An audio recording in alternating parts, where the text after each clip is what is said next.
இங்கே இருக்கக்கூடிய மக்கள் எல்லாம் கொதித்தெழுந்தார்கள், கிளர்ந்தெழுந்தார்கள்.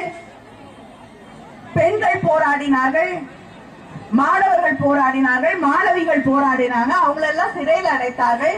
என்ன கேட்டாங்க? மக்கள் கேட்டார்கள், டாஸ்மாக் கடைகளை மூடுங்கள். தமிழ்நாட்டில் இருக்கக்கூடிய அத்தனை குடும்பங்களும் அழிந்து கொண்டிருக்கிறது. வீட்டுக்கு வர வேண்டிய வருமானம் வருவதில்லை, பிள்ளைகள் படிக்க முடியவில்லை, வீட்டு வாடகை கட்ட முடியல, சாப்பாடு வாங்க முடியல, துணி வாங்க முடியல, வாழ முடியவில்லை. எத்தனை இளைஞர்கள் பாதிக்கப்பட்டு உயிரிழக்கக்கூடிய நிலை. இந்தியாவிலேயே அதிகமாக இளம் விதவைகள் வாழக்கூடிய மாநிலமாக தமிழ்நாடு மாறிக்கொண்டிருக்கிறது. தயவு செய்து இந்த மதுக்கடைகளை மூடுங்கள் என்றால் அதை கூட செய்யாத ஒரு ஆட்சி ஜெயலலிதாவுடைய ஆட்சி. இந்த ஆட்சி தொடர வேண்டுமா?